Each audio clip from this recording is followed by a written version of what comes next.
হ্যাঁ, এখন কথা হচ্ছে যে রেড হক্সের এখন পর্যন্ত আজকে দিনে একটা ম্যাচও ভালো যেতে দেখিনি, এন্ড এই ম্যাচে কি তারা একটা ফাইনালি বুয়া কনভার্ট করতে পারবে নাকি না, লেটস সি পারে নাকি না। এন্ড দেখো ব্লেড জাম্প করবে, ও ভাই সাব, ভাই ভাই ভাই, ও মাই হেড অনলি, ও ভাই আরেকটা, come on one more blade, এবার ব্লেড এলিমিনেট। আই থিংক হবে কি ও শট ভাই, প্রে বাপ। আসলে দেখেন যারা যারা কমেন্ট সেকশনে কুটুস তোমরা মনে রাখবে M590 একটা বডি টু বডি মারার গান, এটা আসলে এমন না যে হেড মারা গেছে, দিস ইজ নট ফেয়ার। আসলে এই জিনিস কত বোঝা দরকার। তবে একটা legendary M79 legendary game changing weapon না, যে ওয়েপনটা আসলে সে চাবে লাস্ট জোনে সেটাই পেয়েছে।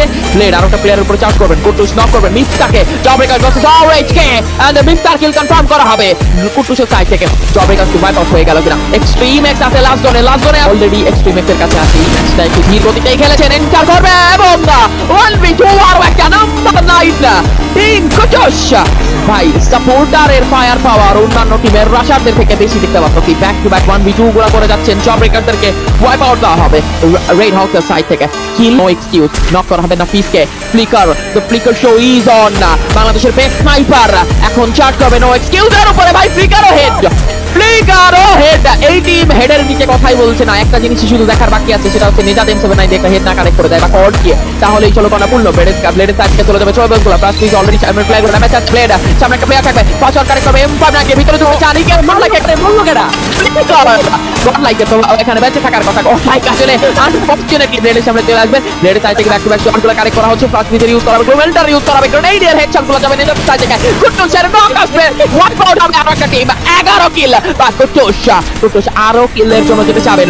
এই ম্যাচটা কুটুস নিজের করে নিতে চাবেন। প্লেয়ার বাকি 11টা, কুটুসের একার কিল 11টা। নিজাদ ফেলে দিয়েছেন M79, আরেকটা হেড আমরা দেখতে পাবো কিনা ফ্লিকারের সাইড থেকে। রেড কুটুস একসাথে উঠবে, দিদাই না বেচুয়া ল্যান্ড মাইনার ইউজ করা হবে, খানিকটা ড্যামেজ খাবে, নিজাদকে নক করা হয়েছে, যা নিচে জাম্প করেছে। এই ম্যাচটা কুটুসের ছিল।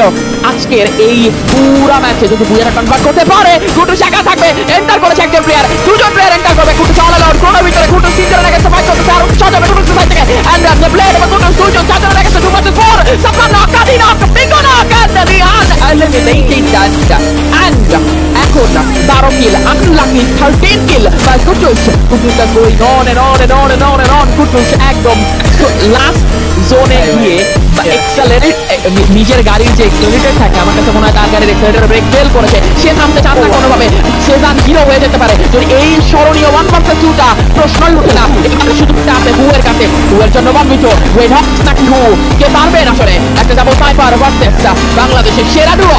এন্ড সরকারে করা হয়েছে হুকে অস্কার আসবে, হুকে কোনো সুযোগই দেওয়া হচ্ছে না, একটা সিঙ্গেল শট কানেক্ট করতে পারেনি, ধরাছোঁয়ার বাইরে আনটা। Oh yeah coach red hawks believing domination.